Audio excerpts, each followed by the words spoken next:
Mga kahuwan, panoorin ang video na ito upang alamin ang pinaka-latest na balita tungkol sa lagay ng panahon at bagyo update today. Sa kasalukuyan ay patuloy na umiiral itong hanging amihan o yung northeast monsoon dito sa may bahagi ng northern Luzon na inaasahan magdadala ng malamig na panahon at may mga maulap na kalangitan at mga pag-ulan sa may bahagi ng Cagayan Valley at gayon din sa may Cordillera Administrative Region. Samantalang dito sa may bahagi ng Ilocos Region, magkakaroon naman ng mga isolated na mga may hinang pag-ulan o pag-ambon.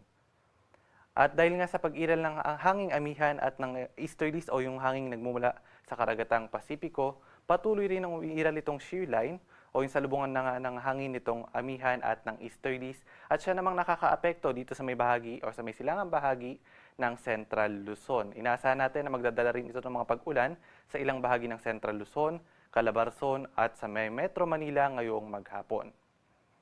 At sa nalalabing bahagi naman ng ating bansa, inaasahan natin ng generally fair weather conditions at magkakaroon lamang ng mga isolated rain showers or thunderstorms. At dahil nga sa patuloy na pag-iral ng shear line ay nakataas pa rin yung ating weather advisory kung saan inaasahan na magkakaroon ng mga heavy to intense na mga pag-ulan dito sa may bahagi ng Isabela at moderate to heavy na mga pag-ulan naman dito sa may bahagi ng Cagayan at Aurora sa buong maghapon. Kaya naman pinag-iingat yung ating mga kababayan sa mga banta ng pagbaha at pagguho ng lupa, epekto pa rin ito ng shear line.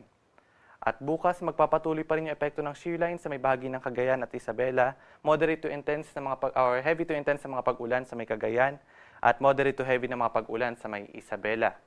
Samantalang by Thursday, inasa natin na moderate to heavy na mga pag-ulan na lamang ang mararanasan dito naman sa may bahagi ng Cagayan at Isabela. Bagamat pinag-iingat pa rin yung ating mga kababayan sa banta ng pagbaha at pagguho ng lupa dahil may ilang araw na ring umuulan sa may bahaging ito ng ating bansa.